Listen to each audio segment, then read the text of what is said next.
I'm sure a lot of you guys remember the old ceremonial hunting tradition of eating the heart out of the first animal you kill. Meat from those organs are among the most nutrient-rich foods on the planet. You can get those same benefits your ancestors craved via convenient daily capsules from Heart and Soil. Find out more at heartandsoil.co. And remember, use code MeatEater for 10% off your purchase. There's nothing like snook hook sets at dawn or catching a tarpon in the moonlight. Find your next fishing trip made easy on fishingbooker.com and experience the magic of the Sunshine State or any other destination on your fishing bucket list. Book a blue water adventure in search of sailfish or go snapper fishing with the kids. With over 6,000 captains and trips to choose from, planning your next one just got a whole lot easier. Download the Fishing Booker app on the Google Play or App Store or visit them online at fishingbooker.com to book your trip today.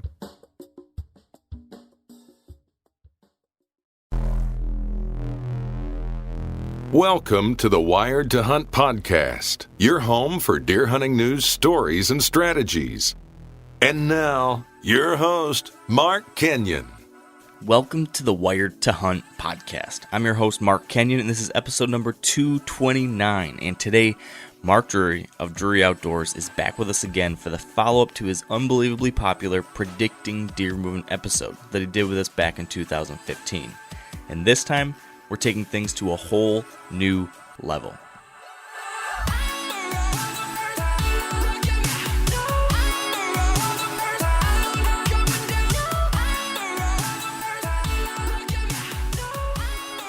Before we kick things off, though, we want to thank our friends at Lacrosse Boots for their support of this podcast episode. Lacrosse boots are comfortable, they're waterproof, they are just about as scent-free as you can get, and they're available in all sorts of different levels of insulation to suit any time of year or temperature. As I've talked about here over the past couple weeks, I've got a new pair this year. I've started wearing that new throwback green and yellow Alpha Burley Pro set, and not surprisingly, they are working great. I've been crossing creeks, climbing trees, hiking through the woods, and so far the boots, they fit and they feel well, they are staying dry. They're doing everything I need them to. So if you'd like to learn more about lacrosse boots yourself, you can visit lacrossefootwear.com. And welcome to the Wired to Hunt podcast, brought to you by Onyx. And ladies and gentlemen, today we have got a good one for you. No, I'm actually going to take that back. We don't have a good one. We have a great one for you today. It is a special episode. It's one that as soon as I got done recording this one, I just knew this was going to be an all-time favorite. Or at least I think this was going to be an all-time favorite, as we have the mad scientist himself, Mark Drury, back with us again. But I guess before I go into explaining exactly what we've got going on in this episode, I do want to make a super quick plug here. This is actually our last preseason episode of the podcast for 2018, because starting this weekend, my hunting season's kicking off, and so is Dan's season, and my buddy Furter, and our producer Spencer, the whole crew. We are all starting our hunting seasons here this weekend. So lots of exciting stuff is going to be happening over the coming days and weeks. And if you want to stay up to date on all of that stuff, there are a couple things I'd highly suggest you do. Number one, make sure you're following Wired to Hunt on Instagram. Number two, make sure you subscribe to the Wired Hunt YouTube channel. Number three, hit us up on Facebook. Once the season starts, I'm going to be posting nearly daily Instagram stories. I'm going to be documenting exactly what's happening each day.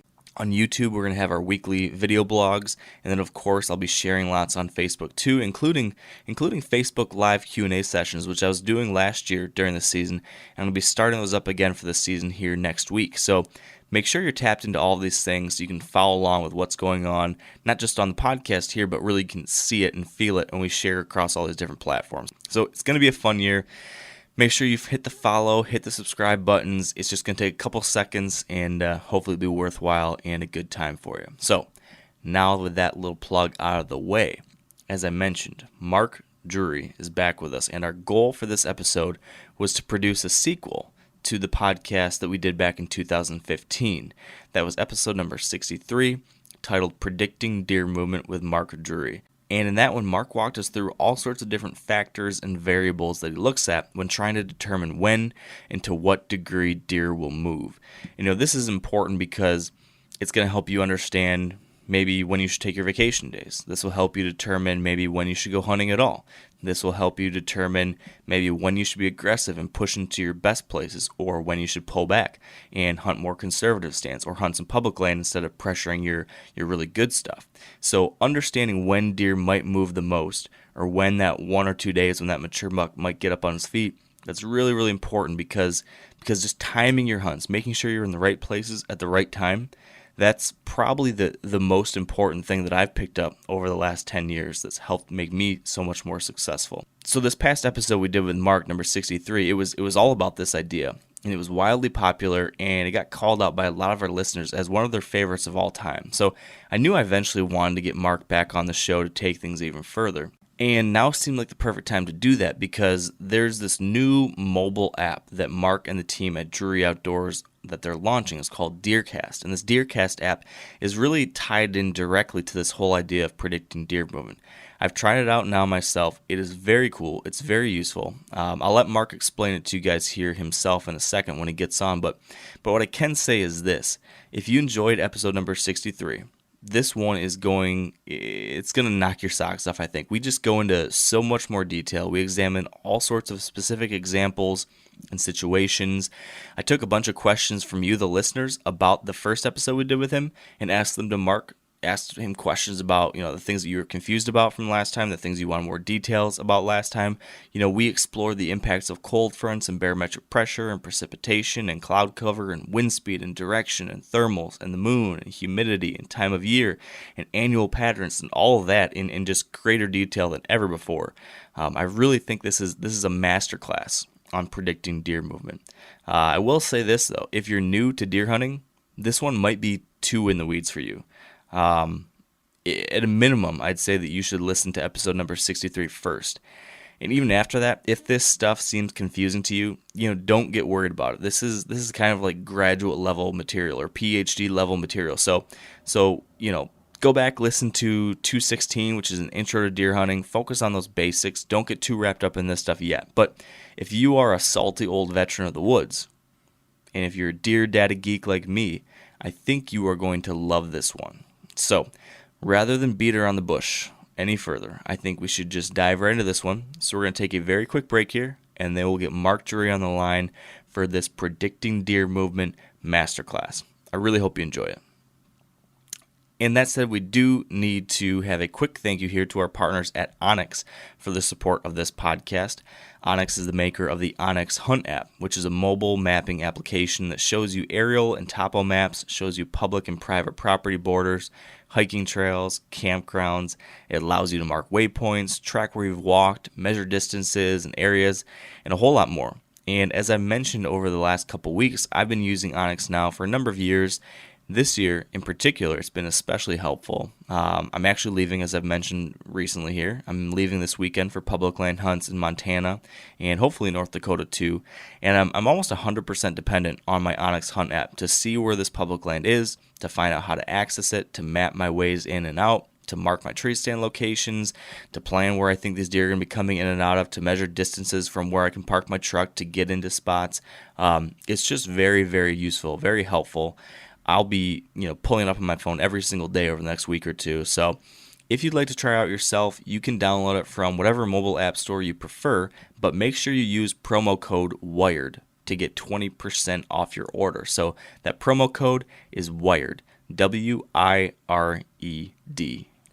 All right, I'm back now with Mark Drury. Thank you for joining me again, Mark.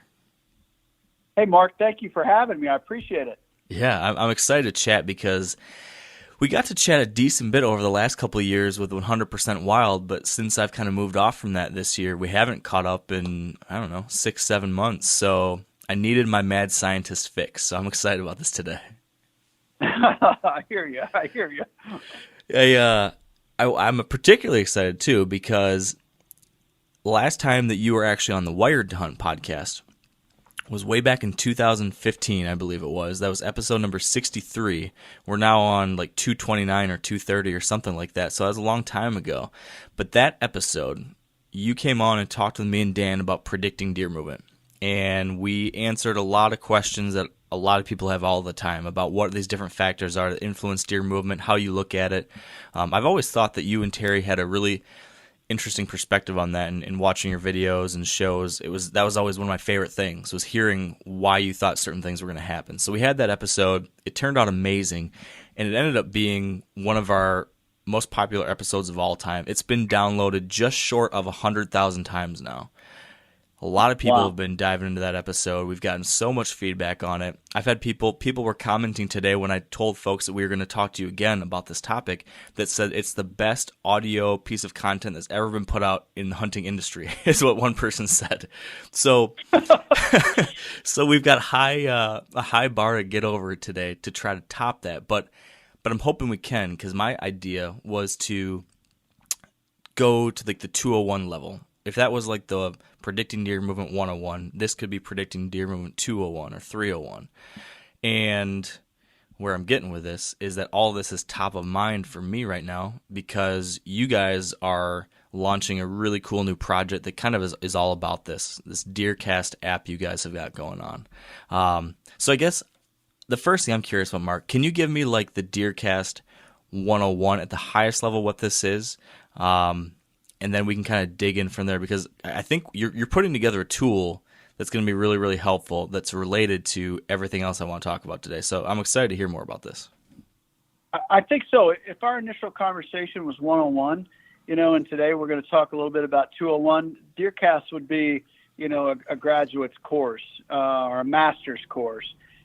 We have worked on this thing tirelessly, literally from about back then till present day, and maybe even prior to that. Terry and I have studied deer movement for many, many years, especially over the last decade to decade and a half. But specifically, this app that we did it's an algorithm that we developed with an app developer who understood weather just like Terry and I did, because he's a pilot. So he understood the ins and outs of weather, and he understood what we meant when we talked about weather doing certain things, because he was a student of it as well.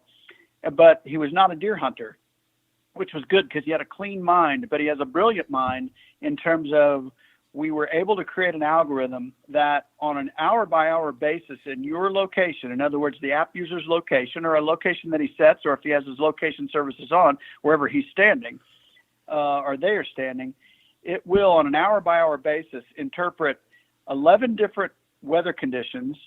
It will interpret time of day. It will interpret the 13 different phases. So it's actually interpreting about 24, 25 different things on an hour-by-hour basis, and then spitting out a prediction on how the deer should generally be moving in that area or that set location. And we called it DeerCast.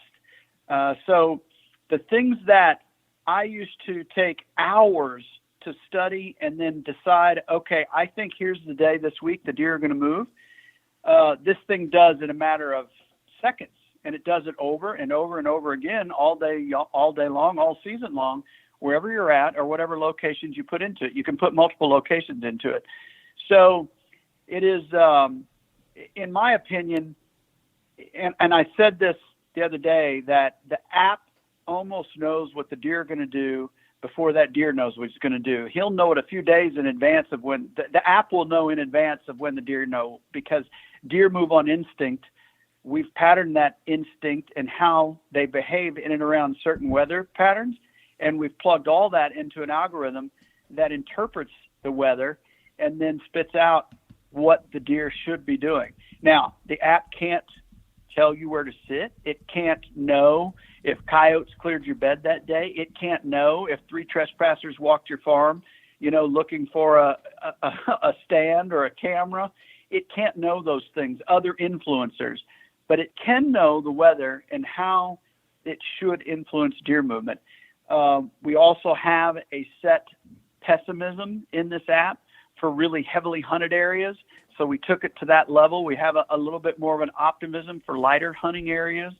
So it even takes into consideration that. And even outside of that, you could customize it to your own area by just observing deer movement, looking at what the app is telling you it's going to do, and then having your own set of pessimism or optimism and go, you know what, the app is consistently always too optimistic, or it's consistently too pessimistic for my area, and you can adjust on your own. And I would advise people to do that, because not every deer herd's created equal. You know, Mark, if I came up to Michigan and hunted your deer, they're going to probably react differently to the weather than they do down at my Texas lease, or so on and so forth. So the app is going to generally tell you, pick out tendencies of when deer should be moving, but then you can, adjust it to your own hunting experiences.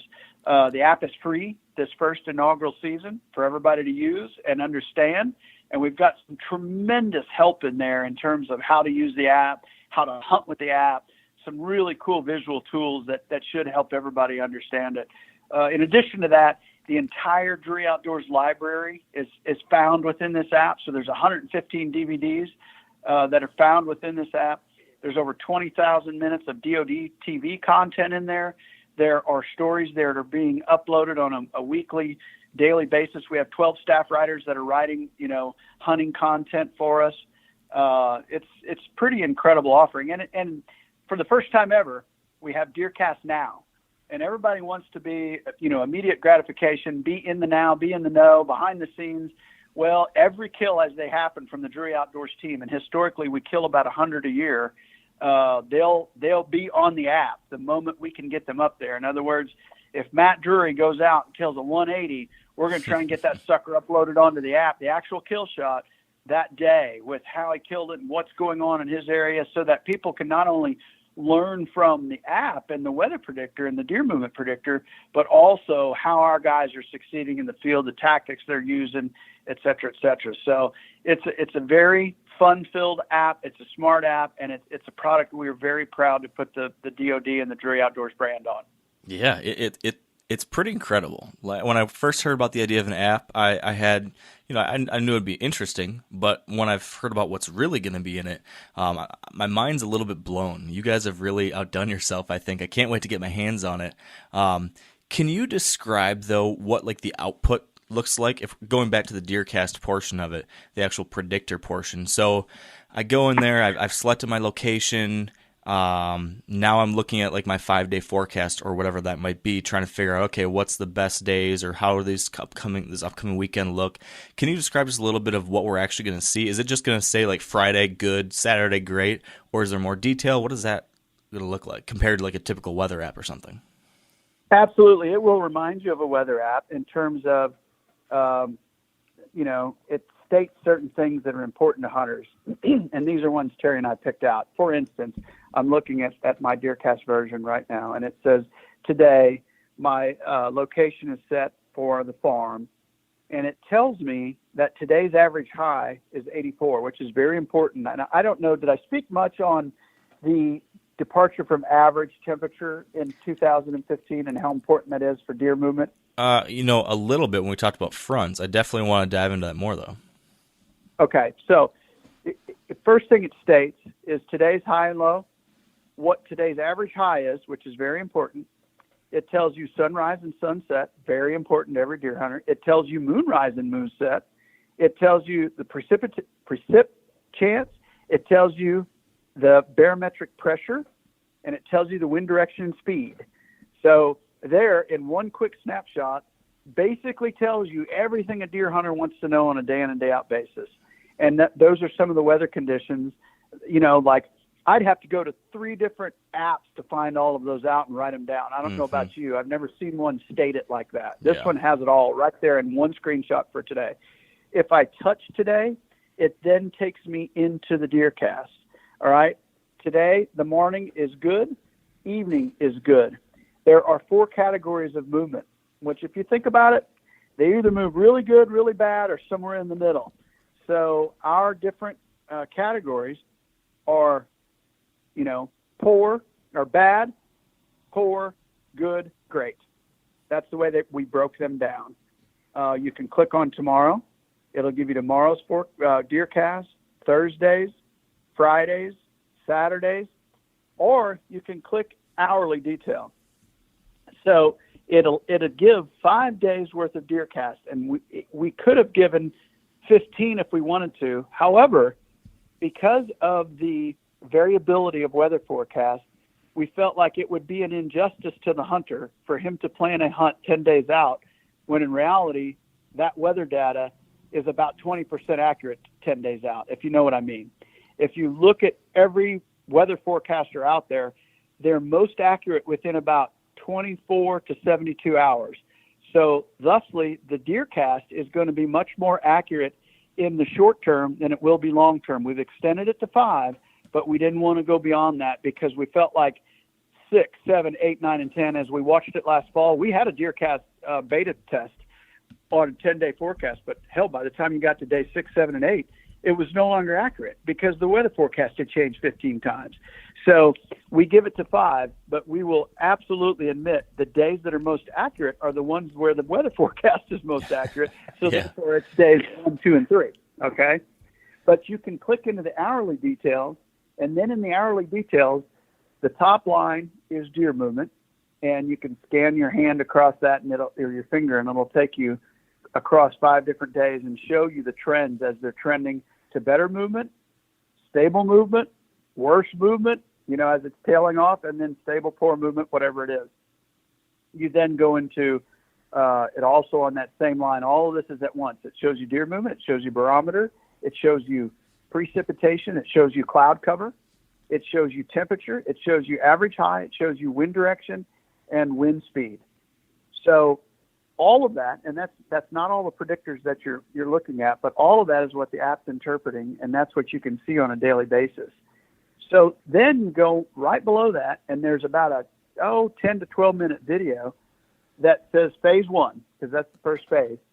And you'll see every single tactic we use during this phase. So it goes beyond understanding the weather. Now we're getting into hunting tactics, similar to the tactics you see on 13. If you took all of those tactical breakdowns we've done across the first 4 seasons and glued them all together, that is what you would have there. So it goes through all the tactics, goes through all our breakdowns, so all that information that's on 13 is there.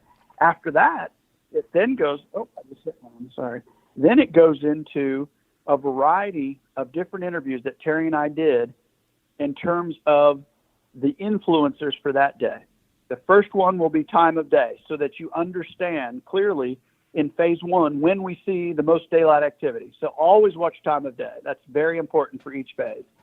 Then it goes into cloud cover, barometer, time of day, cloud cover, overview, barometer overview, average temperature, moon overview, average temperature overview, and so on and so forth. So it goes through all these different weather influencers, and then we tell you why the deer are moving poorly that day or great that day based on whatever weather conditions the app is recognizing. So we sat and we did interviews ad nauseum based on every condition that could possibly happen during every phase.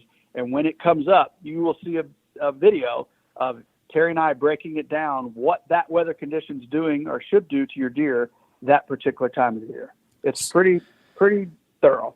Wow. So I say it's not only the cheat sheet, it's the whole test and all the answers, man. I mean, you've got the cheat sheet. Okay, deer moving great today. Well, if you'll take the time, and some people will want to and some people won't, you're going to be one of those guys that watch them all. I know how you are. You can go down. Oh, yeah. You can go down and watch all of those interviews, and it is 401 in terms of weather, in terms of deer movement as it pertains to the weather. Yeah, the way I'm imagining this, just from what I've heard you say and from hearing a little bit more, it seems like it's going to be a really not just a cheat sheet, but like an incredible tool to help you just learn more about this stuff too. Because you can take all these different influencers that maybe already you're starting to pay attention to just as an individual, and then you can compare and contrast that to what's being shown on the deer cast. Compare that against the different factors and things that you're explaining in those videos. It seems like a kind of 360-degree way to learn about this stuff too, not just the end result, but actually also learn how to better predict some of these things yourself, which will only help you alongside the app, I would imagine. Absolutely. We like to say every single thought that's in mine and Terry's head is in this app. If you will take the time to watch it, you will know exactly what's in our head, and that's all. That's a little scary, but if it's every single thought, but that's awesome. It's in there, man. As it pertains to deer movement and the weather, every thought we have is in this app, and I'm not joking. So here's then the question that some people are going to have. I feel like when we get into this topic of predicting deer movement, there's going to be some naysayers who are like, people that focus so much on this stuff are just looking for excuses not to hunt. They're just looking for, just go hunt when you can, is what they're going to say. If you can hunt, just get out there. None of this stuff matters. People get all caught up into it too much.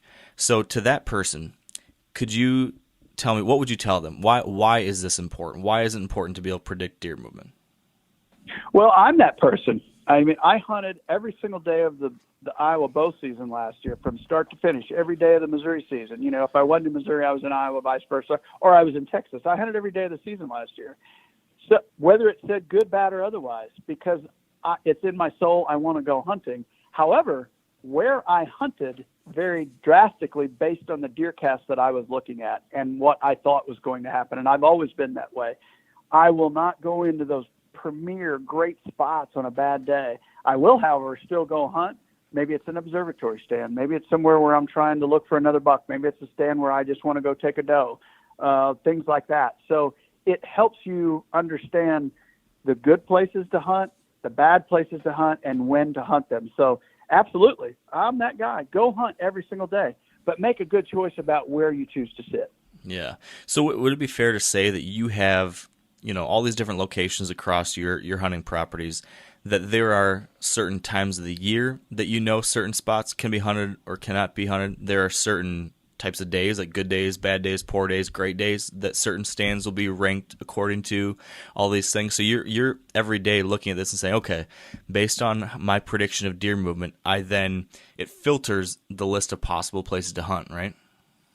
Absolutely. It absolutely does. And you learn all that through previous years hunting and making mistakes. It's really the only way you can learn it. So you got to go to make mistakes, and when you make them, successful hunting is all about avoiding those mistakes. As you know, the older you get, the wiser you get, the less mistakes you make, and the more success you have.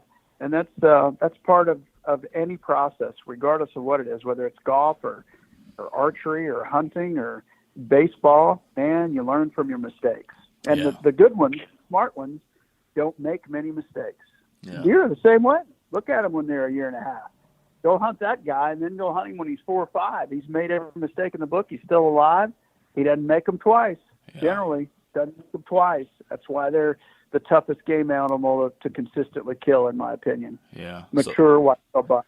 Go kill 6-year-old deer every year. It's almost impossible. Very, very tough. Yeah. So speaking of mature whitetail bucks, then, you, as you usually do, you had a great season last year. I think if I saw the journal entries right, you killed 4 whitetail bucks last year.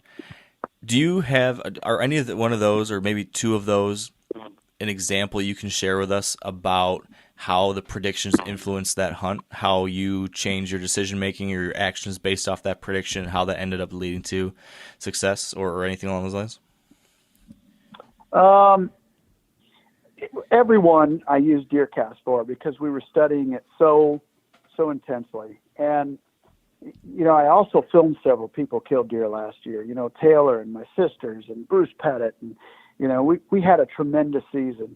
And we also had a season that, since I've been doing this, I've never seen better conditions more consistently than we had last fall. I don't know if you noticed that or if they were that good for you up there. Yeah, like mid-October on was great. Oh, it was tremendous, man. We had below average temperatures. We had incredible bouts of high pressure that wouldn't go away. And the deer moved incredibly last fall. Moon was great. It hit at good times. And it was fun. So I used DeerCast on every single hunt that I had. Did it steer me, differently from the decision I would have made anyway? No, but I was able to make those decisions in a much quicker process, because keep in mind that the DeerCast is my thoughts and mine and Terry's, and it's what we've done for the last 10 years. We've really honed it. But it really wouldn't, I would have still hunted the exact same places I hunted. Yeah. So it probably, it probably didn't change me, because this is the way I've been hunting based around the weather and those influencers and where I need to be and where I didn't. That's why we did the interviews back in 2015 and we started talking about these weather influencers. Yeah, I think I asked my question wrong. What I meant was not DeerCast, but just simply the information you know. So let my hypothetical be, okay, you killed a buck on the first day of October. So could you tell us, what do you remember about the conditions that day that made you think, okay, yeah, this is going to be a day I need to go to X place? Or were the conditions some certain way that made you say, oh, because of this, I know that I can, I have to lay back and hunt an observation stand, or I know I can push in and get to this spot because it's going to be windy and I can be more aggressive. I'm curious to hear how the specific influencers that day led to your success and led to your decisions. That's, I think, what I'm most curious about. Yeah, you're correct. Yeah, absolutely. Yeah, it was October 1st, and I did kill a deer that day. He was my number one target deer on the whole farm. I was extremely fortunate because in all reality, that I went to a number 2 slot that day, in my opinion. In other words, I had one that I thought was a little bit better, and it was not the first south after north. If I'm not mistaken, it was the second, but it had some speed to it. We also had cloud cover, which I kind of like earlier in the season, more so than I like it late in the season. And I thought, you know what, it's going to be pretty good today, but I didn't think it was going to be the optimum day. And indeed, the forecast, the DeerCast, said good. It didn't say great. So I went to a number 2 slot, and I didn't think that I would see him where I did, but I did see him there. He was about 300 or 400 yards from where I thought I was going to kill that deer. I had 2 or 3 places where I thought I could kill him, and this was lower on the totem pole, but I went there because I didn't have the ultimate forecast in terms of deer movement or in terms of the weather.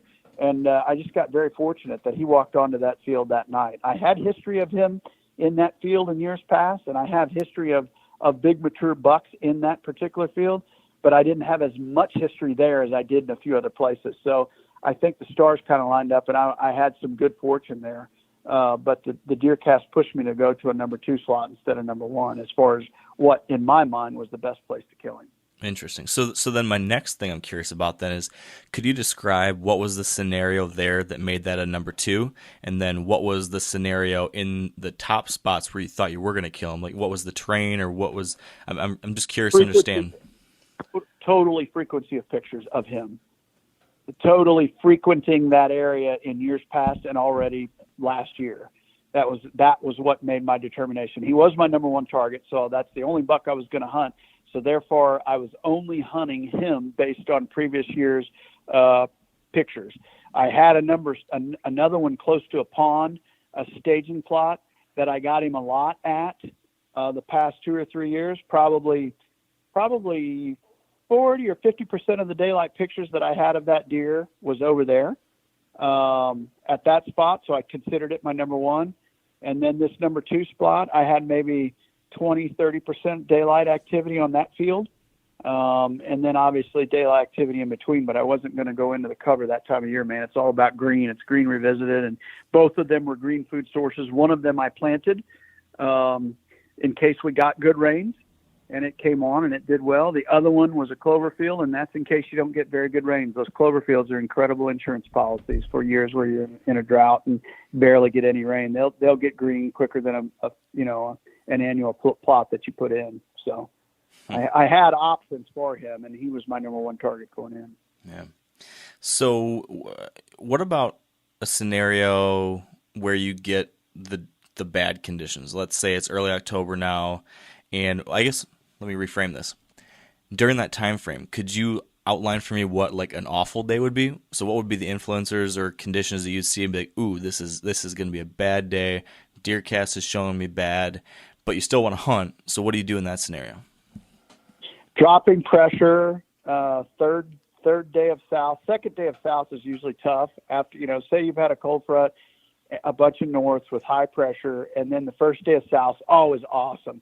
And one thing about deer, if you're sitting there having a good sit, you're about to have a bad one because they just don't do the same things day in and day out. So if you've been having good movement, you can just about bet you're about to have some poor movement because they just don't do it day in and day out. So stable pressure that's below 30, say it's like 29.85, and it's going to be that for 3 straight days with south winds and above average temperatures. I mean, just horrible.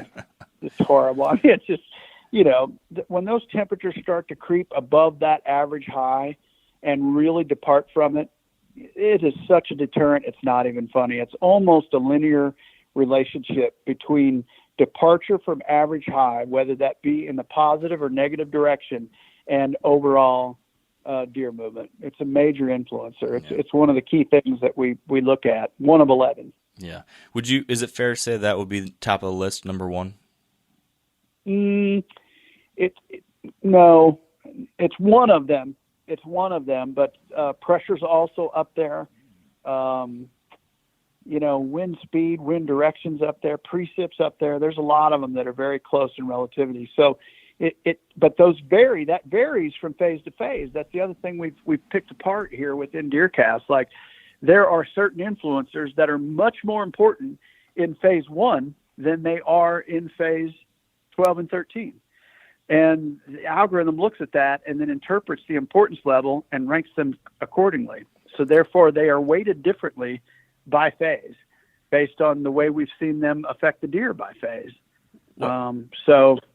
What kind of factors are different in that kind of way? Do you have an example of one that is really important? Cloud cover.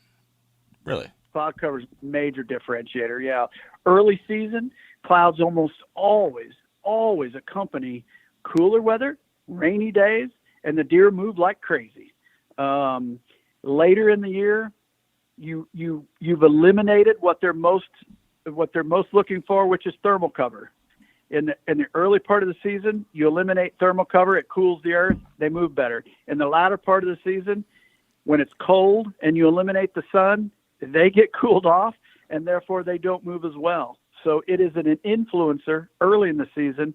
It is something that influences them in a negative way in the late season. It's a great example of how a weather factor differentiates in importance from phase to phase. So back to my question I asked before that, though. So back to the bad day. You've got the horrible conditions you just mentioned there.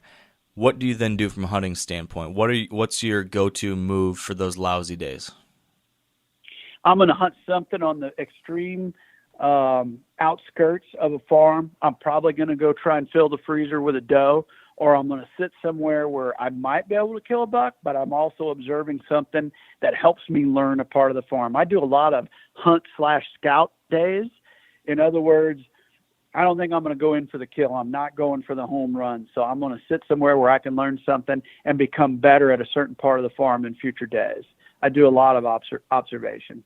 The cameras only tell you so much. They only show you a few feet, right? Yeah. The way you learn a farm is with your eyeballs. Yeah. So let's step back then, because we talked about why this stuff's important. When you do have the right conditions, that's going to influence you to go into your best spots, to be more aggressive, to go for the kill. When you've got the poor conditions, you're going to stay out a little bit. You're going to be more conservative. You're going to observe. You're going to try to learn, but you're not going to go for the home run. So DeerCast is going to be a tool to figure all this stuff out. But I want to dive into a little more on each of these influencers. Can you share what the 11 influencers are that you're including in there? I think we've kind of mentioned most of them, but if we haven't, I know things like temperature, barometric pressure, wind speed, wind direction, precipitation, moon. What are the other ones that I'm missing there? I don't have the list right in front of me. Time of day is a big one, but that's not really a weather influencer, but it is a weather influencer. The barometer, I don't know if you mentioned that. Change in barometric pressure, wind speed, wind direction, and then wind as it relates both backwards and forward. That's the other thing that the app does. It not only looks at the time that you're in today, it's looking backwards and it's looking forwards, because it interprets how the deer should have just acted. It also interprets how the deer are about to act, and then gives you a prediction based on that, if that makes sense. Yeah, that is so cool. It's very, very cool. Average temperature, change in temperature, precipitation rate, change in precipitation rate, moon.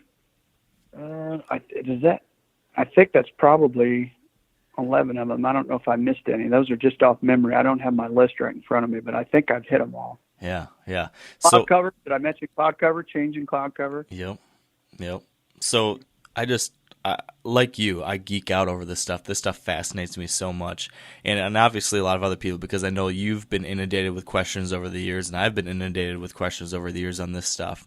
So for a few of these, if you're up for it, I kind of want to touch on, okay, influencer A, and then if you can give me like the 20-second like overview of like this is Cold Front 101, simply because if people haven't heard the past podcasts that we did with you, or if someone's brand new to hunting, I want to make sure we at least get the basics out there. But then I've got like some really detailed questions about like, specific situations and things like that that maybe we can dive into from there. So let's, at the highest level, really quick, temperature, cold fronts. Can you give me the 101 on why that's important, what you look at there, and then I've got a few specifics. Well, there's so many things that go into a cold front, right? You know, you're going to have probably a change in wind direction. You're going to have a change in temperature. And if it's the right type cold front, the kind that really gets them moving, you're going to have some type of falling precipitation. That precip will change throughout the season, from rain early in the season to potentially sleet during the rut, or snow, and late season, most likely snow.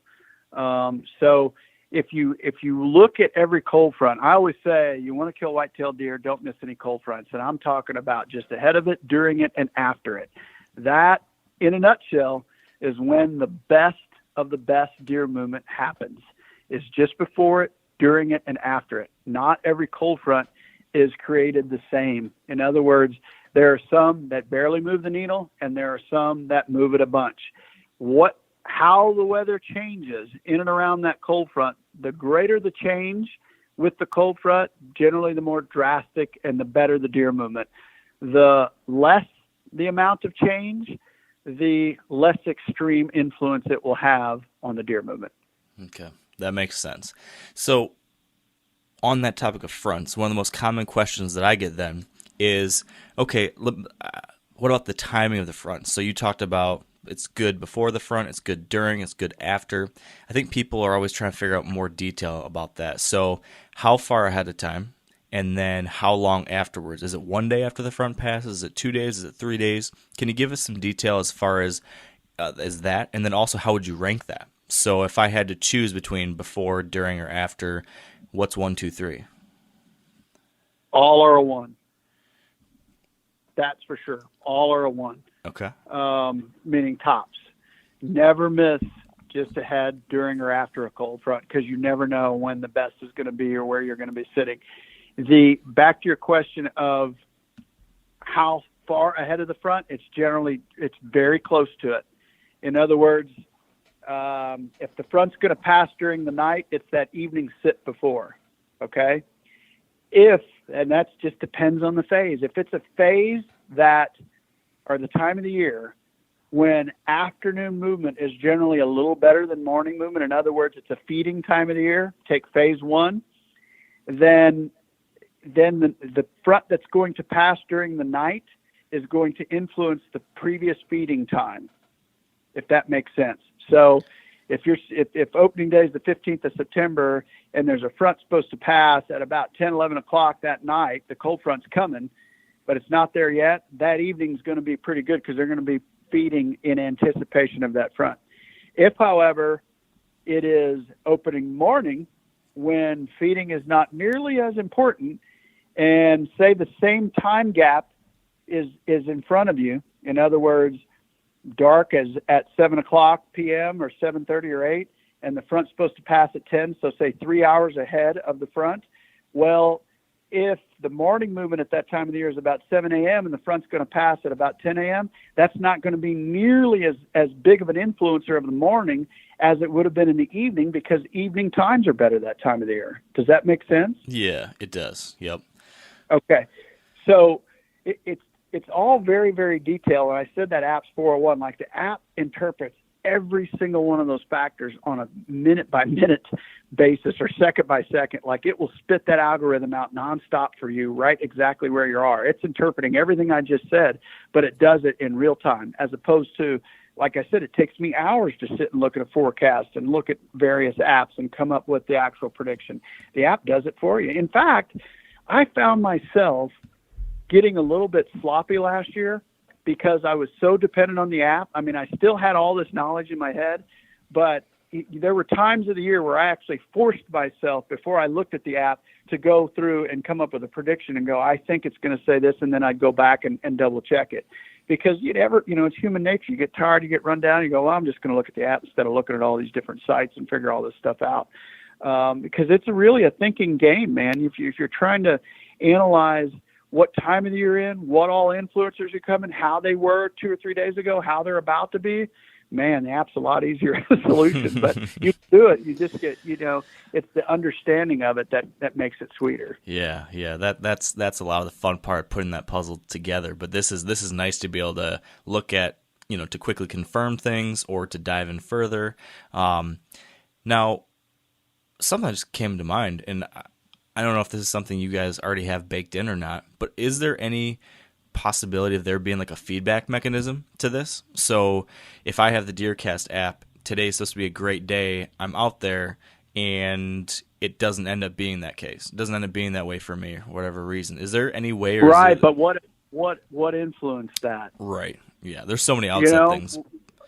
There's so many outside things. So does it skew what we feel like that's why I think everybody should have their ability to skew their own hunting experiences, not everyone else's, if that makes sense. Because what other influencers, you don't know how somebody hunts. He might be sitting there hunting on the wrong window, or someone might hunt the same stand 35 days in a row.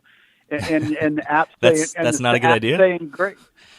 Yeah, exactly, And the app saying great. Well, every deer in the area knows where he sits on what window. He's sitting in the same place. They know where they're going to catch him. They know what side of the blind to go on to catch him that day because the wind switched. I'm saying that would be, I think, challenging at best.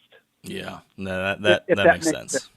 It does. I will tell you that we tested it across the entire Drury Outdoors team through a variety of geographies and a variety of different hunting conditions, and it had rave reviews from everyone. So it was beta tested very thoroughly last fall. And I am very, very confident that what the app predicts in terms of deer movement, what they most likely will be doing, is accurate in terms of how it will influence the deer herd. The thing the app cannot interpret is hunting pressure, predation pressure, overall population, all those other outside influencers, public ground versus private, gun season. The gun season in Missouri opens November 15th, roughly. Iowa, it doesn't open till December the 7th, So you have to look at it and kind of use common sense and go, you know what? This app always says great, but in reality, I'm kind of seeing good. Well, there might be some other influencers that have that movement suppressed outside of the weather, if that makes sense. Yeah, you need to overlay your own circumstances over top of this, because there's, as you said, there's all these other outside factors that can't be accounted for in something like this that do significantly influence things. You gotta grade it on the curve, if you will. Yeah. So you kind of alluded to this next question I have a little bit, but I want to kind of black and white it here. The timing of the front. Does the timing of the front in any kind of consistent way impact the intensity of the activity? So if you were to say, would you prefer a front to hit during peak evening activity hours versus overnight versus morning activity versus midday? Like if we broke up our day into like those 4 buckets or something like that, and you could pick. Yes, and yes, depending on the time of the year. In other words, a front in September does not affect the deer the same as it does in the middle part of November, as it does in the middle part of December, as it does in the middle part of January, because their metabolism is at different speeds during each of those times. Their testosterone is at different levels during each of those times. Their interest levels and their focus is on different things during each of those times. So therefore, they react differently to the front. There are going to be times of the year where the middle part of the day, it's going to be magical to have a front. Whereas other times of the year, it's not going to affect them at all. They won't move until after that front passes. That was kind of my example I gave in the early part of the season when afternoons are the order of the day. Well, if you have a front passing within the normal movement time in the morning versus the evening, it's just not going to be the same response. The evening response is going to be much better to a front because that's when they typically move. Couple a rising moon with that, and you've got all the stars lining up. Pardon the pun. You move into mid-November when the rut is the major influencer. Weather kind of takes a little bit of a back seat, but it's still a major influencer. So that's one of the reasons we did the app, because it is so hard to articulate all of this in a podcast and tell you all of this to where someone's, there's no one solution, because it influences them differently, almost on a day-by-day basis. It's crazy. So that's one of the reasons we did the app, just to help people understand it better. It's a very complex set of, I don't want to say rules, but set of responses to stimulus that we've seen. They vary drastically throughout the year. So that's why we put it into an algorithm form, so that it might interpret it and help someone understand when they might move the best or when they might move the poorest. Yeah. It definitely, there's so many different layers, and then all the different layers need to be weighted a little bit differently. And then also you need to think about how the different layers influence each other. That is tricky. That is tricky. It's tricky, man. I mean, it is really, really tricky. It's just different phase by phase by phase. You look at that same front that drops the temperature in the early season by 10 degrees. Say you were at average temperature for the day and it drops at 10 below, major influencer. Okay. Major, because you seldom get a departure that far from average during the early part of the season. Okay. Go to fast forward 3 months into December, middle part, same moon, okay? Because month to month, the moon's going to be roughly doing the same thing. It's only 28 days apart from full moon to full moon.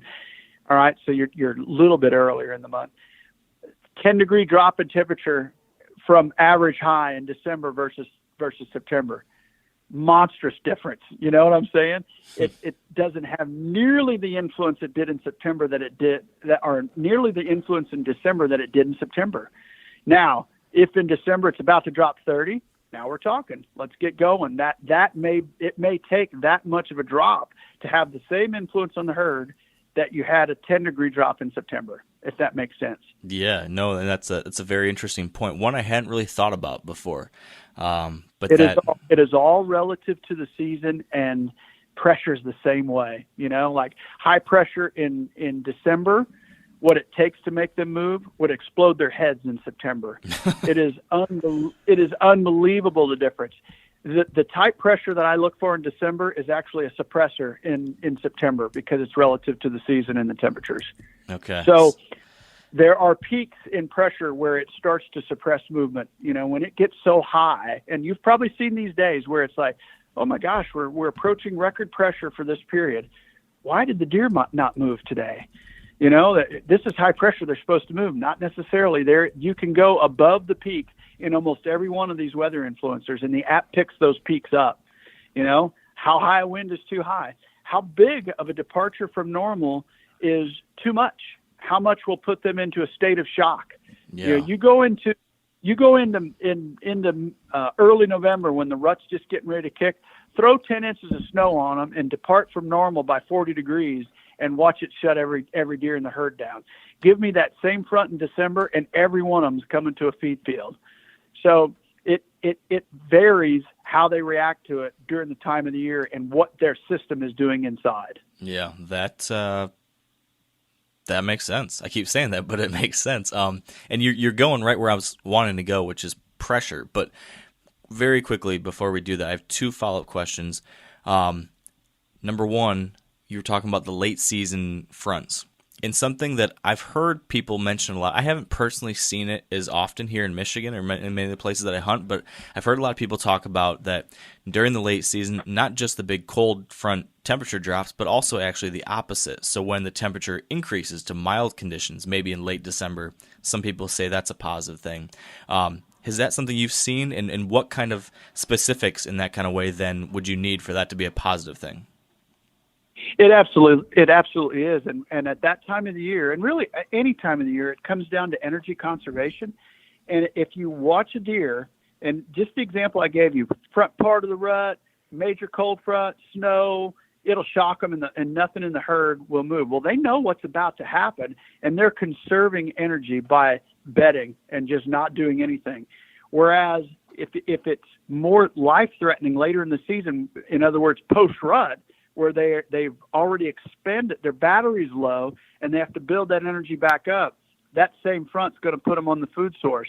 And it gets actually accentuated and better once the wind comes back out of the south, the clouds clear out, you start having warming trends, then all of a sudden they start moving better. However, that quickly subdues about the second or third day of the warmth. Okay. And then that's perfect, because my next question was going to be about, I never did get the specifics on how many days after a front. So you just mentioned after the second or third day after a warm front in late season, but what about a cold front that hits, earlier in the year when we're really looking for those cold fronts? How many days after that is the last? I find that answer very consistent throughout the season. It's one consistent thing that I've always seen. The first, if you could have 1 day of north, 3 days of north, 10 days of north, and they're all going to be decent movement, and then that first day of south is incredible. It's the first warm day. They almost always move the best that day after a front, provided that you've got some high pressure coming in with it. That's generally the day that they move the best. It will gradually decrease days 2, 3, and 4 until it stabilizes, and then all of a sudden you're back into your next front. Okay. Then let's talk about pressure. Day 2 of warmth is generally the worst movement you'll see in and around the front. The first warm day with the first south, generally the best, because I always say the first south. That in all reality, that first warm day might be a west, if you know what I'm saying, and then the second warm day might be a south. Well, that second day, even though it's the first south, might not be as good as that first westerly day because it was in truly the first warm-up day. So you kind of got to, I always say the first south, but in reality, I should restate that in the first warming day. Sometimes those are westerlies and not necessarily souths. But that second day that it's warm, especially if it's 2 souths in a row, that second day of souths is generally very slow unless it's already into the next front and there's another one approaching. So it depends how far out the fronts are and all that good stuff. Okay. That's why the app looks backwards and forwards as well before it makes a prediction. Yeah. So I started tracking, Holyfield,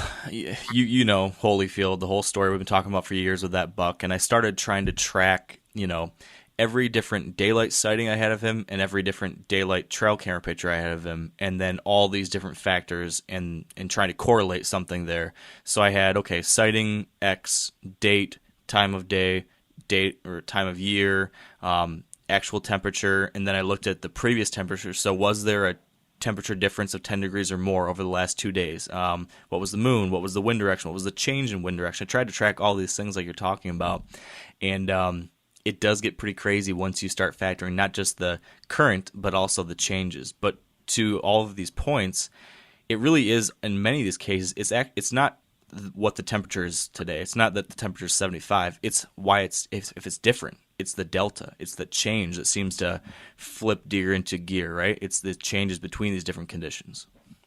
Absolutely. That's why earlier when you heard me talk about precip, I talked about precip rate and then change in precip. I talked about wind speed, change in wind speed.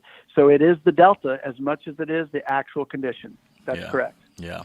So, okay, let's move to pressure. Can you give me like the very top level cliff notes before we get into my specific questions on that? Absolutely. Sure. As a general rule, the higher the pressure, the better the deer movement. The lower the pressure, the worse the deer movement. It depends, though, how long you've been with high pressure and how long you've been with low pressure and where it was and where it's going. So pressure is also relative to the season. So high pressure in the early part of the season is not considered high pressure during the latter part of the season when that cold air really gets ushered in. I like stuff 30.2 to 30.4 in the late season. Early season, I'm tickled to death if it's 29.95 up to about 30.15, I consider that high pressure during the early part of the season. In fact, during the early part of the season, if it gets too high, it'll shut them down. Consequently, last year we had a couple days at bordered record pressure at 30.7, 30.8, and they didn't move well at all. They almost get a little lethargic on those extremely high pressure days where they move real slow and don't move well at all. So there are sweet spots to pressure, just like there are sweet spots to temperature or anything else. Well, you just covered several of my specific questions, so you really knocked that one out of the park, Mark, because I've had a lot of people ask, as you just said, how barometric pressure is relative to time of year, and a lot of people have been curious, okay, what's a high-pressure day in September versus a high-pressure day in November versus December, which you just said, so that's super helpful. Now, what about this? Someone had asked if you would rather see a low pressure that's rising or a steady high pressure. So his example was, which scenario would be better in your mind? Would it be like a 29.85 but rising? So is that change what's most important? Or would you just like to have a high 30.2 but steady for several days? And of course, I know this is different depending on the time of year, but it is. I would answer yes and yes, because at certain times of the year, the bouncing of pressure, especially during an afternoon sit, I notice, because it accompanies as the front's coming in. When the pressure bounces during a normal evening sit, they generally move quite well. In other words, it bounces from low and all of a sudden starts to rise while you're sitting there. It might be 29.4, and it bounces and starts heading back up the grid while you're sitting there, say 4:30, 5 o'clock. Bam! That's generally a trigger that makes them move when it's during a feeding pattern or feeding time of the year. Overall, though, I would take the higher pressure versus that low pressure. It's tricky timing the low pressure. That's one thing I've found. They're not nearly as consistent on that low pressure side of things as they are with the high. They generally move quite well on high pressures regardless of situation. Do you have any theory? I mean, I think this is only guesswork here, but do you have any theory as to why pressure influences deer movement so much? Like what the physiological impact is that's changing their behavior? I'd say it. I don't know that it's necessarily the high pressure as much as the front that just passed that ushered that high pressure in, if that makes sense. So I don't know that it's the pressure itself as much as the condition that just happened. In other words, sometimes during the heat of the worst of fronts, they don't move quite as well. And then once the threat of the front passes, they all get out and start moving again. So sometimes I think it's that more so than it is the actual pressure gradient itself, if that makes sense. Yeah, I follow you there. It's the barometric pressure is simply a symptom of this thing that's happening. It's an indicator we can look at, but it's just indicating that this front's moving through, and all the things that come with that front are what's pushing deer to do what they do. Exactly. And I used to sell on the road, and I don't know if I told this anecdote back in 15 or not, but I could just about tell you, I sold Mossio for 10 years on the road, and from 89 through 98. And I could just about tell you whether I was going to write an order that day or not based on how the weather was, the mood people are in. They say, the greatest rainfall is where you find the highest suicide rates, that type of thing. You go to a place where it's sunny and high pressure all the time, people are happy and they feel good. And when you live in the Midwest like we do, you get a lot of different fronts coming through. And that low pressure, you kind of feel it, a little groggy, a little draggy, don't feel like getting out. And that high pressure ushers in, man, smile on everybody's face. They're out, they're active. And I think you can feel the same thing that they feel inside your own body and your moods and how you feel and how you react to the weather. Yeah. So what about this? How do you see pressure impacting wind or thermals or anything like that? And how does that then impact your decisions as far as predicting movement or predicting the quality of hunts, if at all? Well, high pressure makes everybody a better hunter because the thermals are generally going up. Yeah. It makes everyone better, especially in the morning sits. High pressure makes your stand choice better, and you can get away with murder on those days. Those are the days that I go to that stand. You sit there and you look and you go, I don't want my wind blowing any of these directions, but I have to sit here. Those are the ones I reserve for the extreme high pressure mornings, man. I will sneak in there, get in that stand and hunt with the security of the fact that while that deer is probably still going to catch me on the downwind side, he's not going to react in nearly as much of a negative way as he would have if the pressure was low. Man, it makes scent crusher better. It just makes you a better hunter when that pressure is rising and high. Yeah, that's a great thing to keep in mind. That, again, something I hadn't thought about as much either. But if you have to take a swing for the fences, if you have to take that big risk, you might as well time it at the right, not only good conditions for deer movement, but also good conditions for lower risk for you. So that's a great thing. All about risk management, man. On low pressure, don't go to your best spots unless you've got a safe wind direction. Don't do it. Yeah. Is there anything on this front? I feel like, I mean, you've been obviously studying this and following this and talking about this for a long time, but since we last talked in 15, has your thoughts on barometric pressure and the impacts or theories about any of this stuff, has that changed at all in the last 3.5 years or so? The thing that has changed is that I've seen it work in an adverse effect because we've had so much record pressure over the last few falls. And I've noticed it consistently that on those days where we are nearing record pressure for the period, it is as much of a suppressor as it is an enhancer. So it has changed in that, and we wrapped all of that into the app. Okay, interesting stuff. Now here's something. I've also witnessed that bounce in the afternoons when you're sitting there during a phase when afternoon movement is generally the best, and you catch a bounce, a severe bounce, especially the lower it is, with the higher it's going to. When that bounce occurs, when they're supposed to be moving anyway during a normal movement time, last 2 hours, if you will, or, sunset minus 30 minutes or an hour, that is also a major influencer. When you catch it, it's a good one. That's wrapped into the app as well. Okay. So I understand here, you're saying like an early season when evenings are supposed to be great anyways, if you have that change happening right during the sit, that's especially good. Well, even in the later seasons too. I'm just saying, when it's a phase where afternoon movement is really good, like the party's over, feedback, green revisited, greener pastures, all of those where afternoons are optimum, then when that sucker bounces during those afternoon phases, killer. Interesting. And I'm assuming it's only the bounce up, right? A change down is going to be a negative. Is that correct? Generally a negative. Yeah. Okay. Generally a negative. However, it can be a positive. If it's been so extremely high that they didn't move the day before, then they're probably about to when it goes back into a level that's more of a sweet spot for them the next day. Yeah. I have noticed that as well.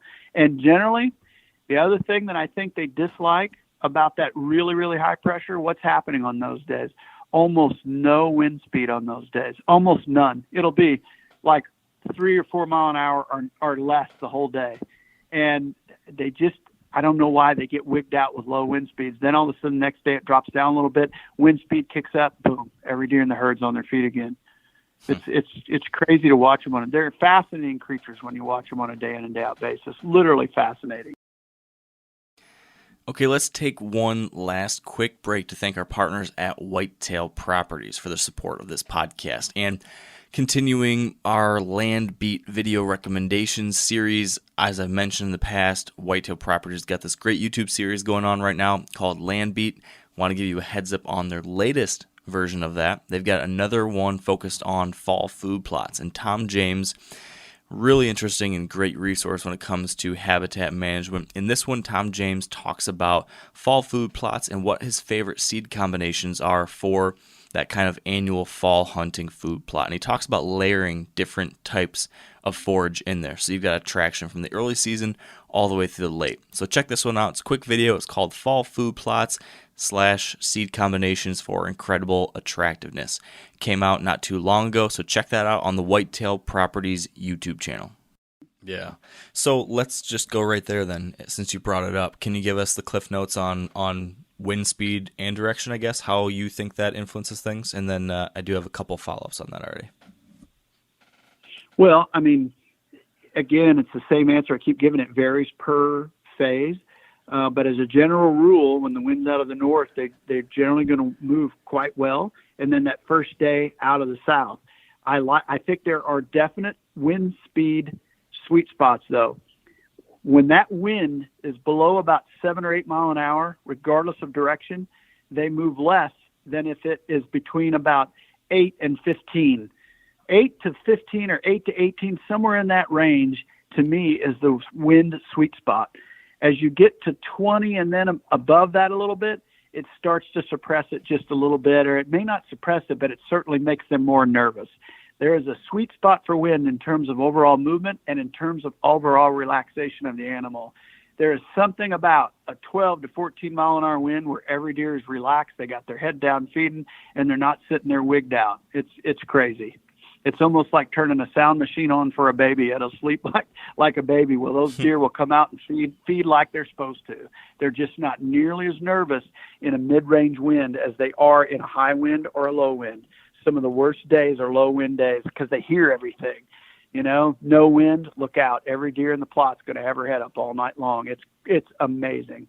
So that brings me to my next question then on wind speed. When you have those no wind days or very, very light wind days, can you talk about the impacts that has not just on deer movement, but then also on your scent? Can you elaborate a little bit on what happens and how that might influence a hunt negatively? It's if you're in a high ridge and it's a morning and it's high pressure, that helps you. But where it really hurts you, if there's no wind and you're low in topography of an afternoon sit, you've got some things working against you there. Number one, when you first get to your spot, if you're sitting there the last 3 hours of daylight, say, your pressure is going to be rising. You don't have enough wind speed to take your scent to a defined spot, so it's going to be variable, especially if you're low in topography. So you're literally scenting in every direction that you can. Then, on those high-pressure days with low wind, when that thermal sets in, that's one of your biggest thermal days because it goes from a very warm trend, boom, those thermals hit and take your scent and push it straight to the ground, and it'll be doing it almost a 360-degree radius around your tree.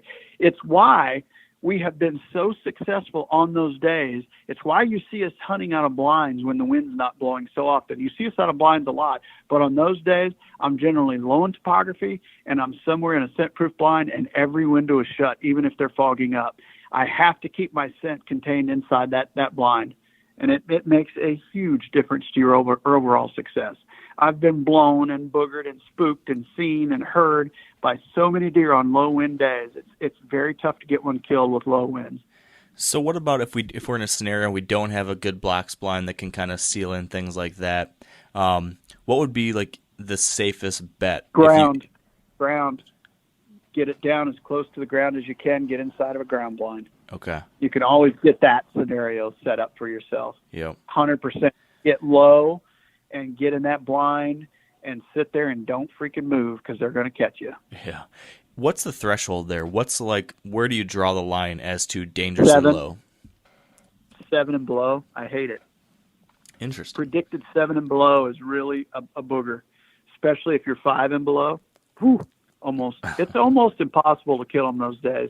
Plus, they're going to react to the sound of your bow, and I'm talking archery now. I mean, gun's a different scenario, obviously. But if you're talking with a bow and you're trying to kill a deer, that's when you do it, pat yourself on the back because it's hard to do. Yeah. Now, I've got a scenario I want to lay out for you related to this kind of, but the opposite.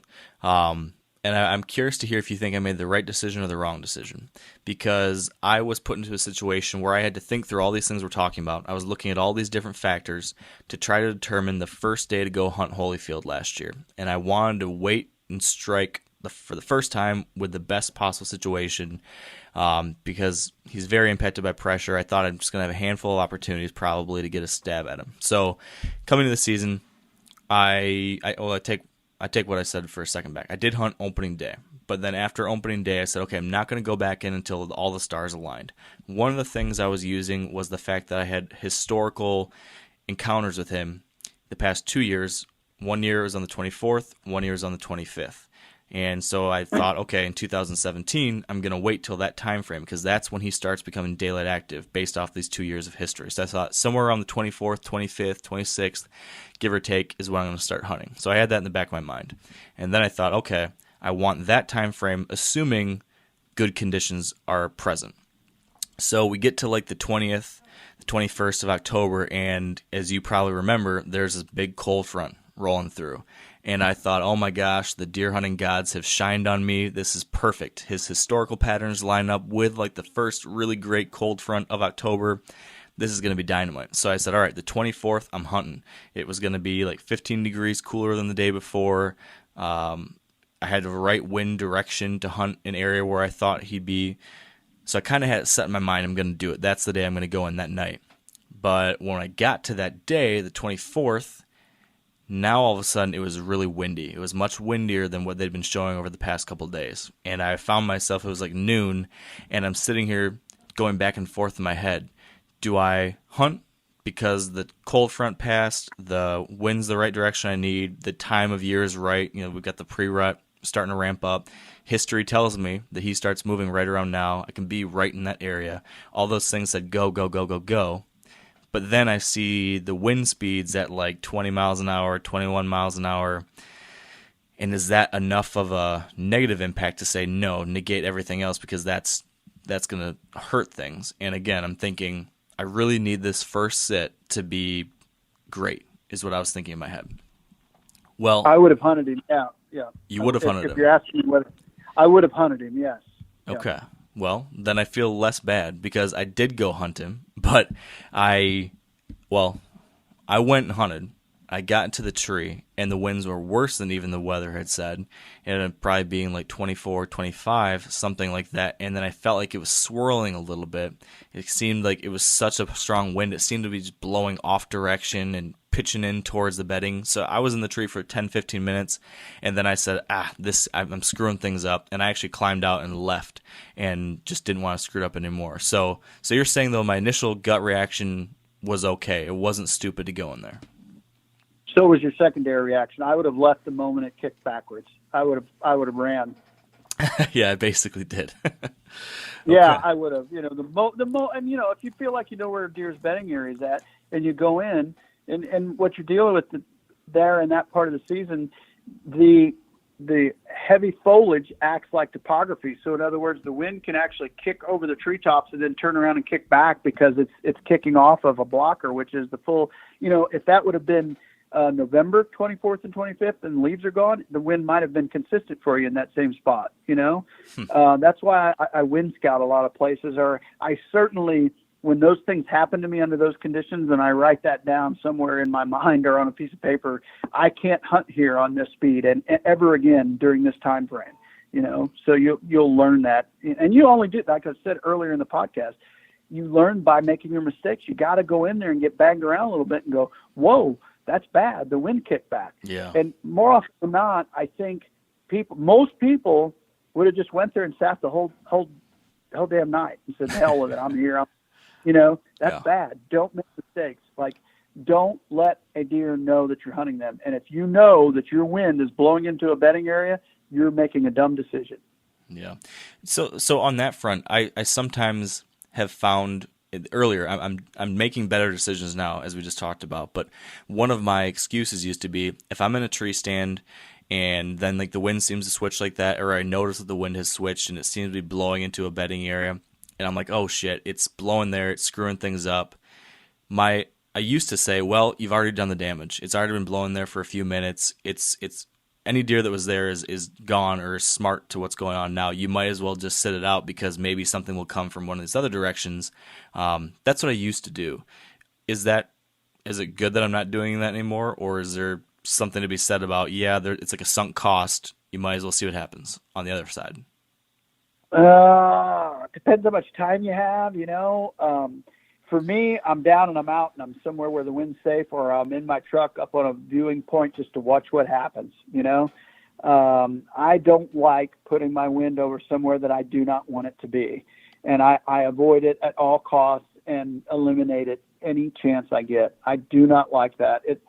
Safe wind directions, cannot be overstated. Having one for every single wind condition, speed, and time of year is very, very important.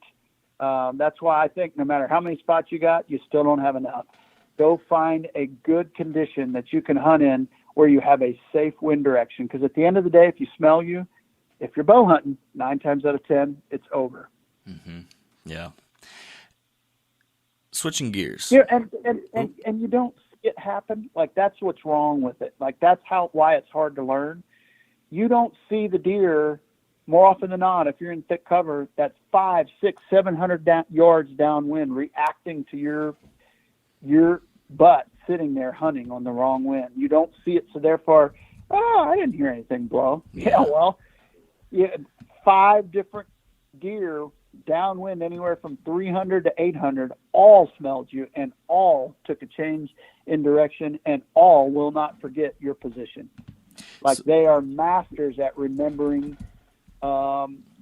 being scared. In other words, human scent scares them. When you scare a deer, he never forgets it. It imprints in his mind, and he will not forget where he got scared, how he got scared, and he will avoid that situation in the future. You have to make sure that you're not scaring that deer and making him afraid. Think of some of the deepest memories in your mind when you were a kid. If something scared the living crap out of you, you never forget it the rest of your life. Deer are the same way. Yeah, when I was 2 or 3, I put my hand on a burning grill, and I've never done it since. Yeah, and you won't ever again. Or just any little thing that scares you. When you get that adrenaline bump where you're scared, truly scared, you never forget that, and deer don't forget it either. Yeah. That's why they get so hard to kill in pressured areas. Mm-hmm.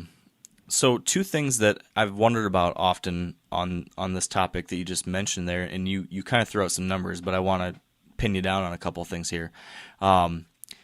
Wind distance. So oftentimes I've wondered, okay, how far away do I need to be worried? If I'm crossing a field and there's a bedding area way downwind, but it's 200 yards or 700 yards, or what's the distance that you think it's okay to be from a deer bedding area, or wherever maybe, or if it's the opposite, it's at night in the feeding, whatever it might be. What's the distance that you think we need to be concerned about, the threshold there? And then, are there any kind of obstacles? How bad do you stink? Good point. How clean a boy are you? So I think that would change based on how fanatic you are about scent control. If you are freaking over the top with washing and clean, unscented soap, the best you can find, titanium added, ozone your clothes on a daily basis, clean your body 2 and 3 times a day, ozone every single thing, every piece of equipment you have, then you could probably get by at maybe 200-300 yards and they may not detect you if you do it quickly. I mean, you can't stand there and let it permeate the area. However, if you're sloppy and you got human scent all over you and every other scent from the day, you might affect them in a half mile, Interesting. Now, what about obstacles? I heard someone recently kind of theorizing that they thought stuff like a big field of standing corn or really, really thick cover of some kind, that might block enough wind that you could get away with a closer distance from a wind standpoint and not get scented. Do you think there's anything to that? Depends on speed and your smell again, in my opinion, and how fast it passes that deer. Like, deer's natural reaction is to stay put and stay bedded, and it's one of the only reasons we ever kill them.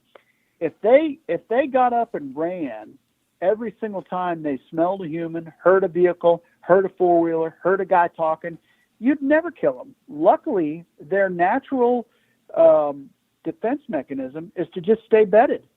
So that's why you can walk to your stand, even on, like, make a dumb choice going into your stand and walk right by deer. If it's in the cover of darkness and you do it quickly, they're more than likely going to accept it, and they'll calm back down after an hour or two. They forget what happened. Luckily, they will stay put more often than not. So I always go to my stand rather quickly, especially if I have a strong wind, because it's covering your sound. If I've got a good visual, position to where I can sneak in, I go very quickly. I'm a very quick access guy because I don't want my wind going downwind of any one position for a very long period of time. Something I just thought of that I think you alluded to when you were talking about the original influencers, but I didn't ask about yet, was the change in wind speed. Is there anything there that you're seeing as a big influencer? Is the change from high to low or low to high or anything like that pushing deer in one way or another? Only in the sense that as it changes in and out of that sweet spot that I mentioned, Okay. I love 7 to about 20. Somewhere in that range is really good. Once you start to go above it, it can suppress it a little bit. Once you go below it, it can suppress it a little bit. Okay. So as it floats in and out of the sweet spot, always think in terms of that. Look for that sweet spot. Man, those days when it's out of south and it's sustained at 12 till dark, on that first south, look out. They're all coming. Something you talked about, I think last time we had this conversation, that you said that you were investigating, but hadn't come to firm conclusions yet, was humidity, relative humidity. Is that something where you have any conclusions? I found no correlation. Okay. I have studied it, and I cannot put a correlation between humidity and deer movement. I can't do it. I've had high humidity days where they move their butts off. I've had low humidity days. To me, it was other weather influencers had a much greater effect on them than the actual humidity. Okay. Then sticking with moisture, then talk to me about precipitation. Love it. Absolutely love it, especially when we haven't had it for a while. If you're into a dry spell and it goes back to that delta, things are changing. You've been dry, it's about to get wet, get ready, because they're fixing to move and move in a big way. If it's been wet, sustained 3-4 days, heavy rain, when it's about to stop, it is the biggest trigger you will ever see for a white-tailed deer in your life. I don't care if it's at 9, 10, 11, 12, 1 o'clock in the day. When it slows down, they're fixing to move. So what about the intensity? I get a lot of people, I personally love rain, but you hear a lot of people say, oh, they're not going to move during the middle of the storm or during the middle of the all-day rain. Do you have any thoughts on that? The heavier the rain, the less likely they are to move during it. The lighter the rain, the more likely they are to move during it. Those light, misty days, like fog bordering on mist, man, they're going to move their tails off. Heavy fog is a suppressor, but those days where it's real wet and damp in the air and you can still see, if fog affects your visibility, it's probably affecting theirs. And if it reduces visibility down to where you can hardly see, they're not going to move very well. If, however, it's one of those days where it's foggy just above where you can see, it's kind of just moisture in the air and then it turns into a light precip, woo, that's a generator, man. Look out. Cools that body, they're going to move. Light precip is fantastic. Snow's the same way. Heavier the snow, the less they're going to move. Lighter the snow, the more of an influencer it is. Yeah, I was going to ask about snow next. Is there anything, what about accumulation? Have you noticed any kind of correlation between a certain amount? Like, is 12 inches of snow going to result in a heavier feeding impulse than a 1-inch snow?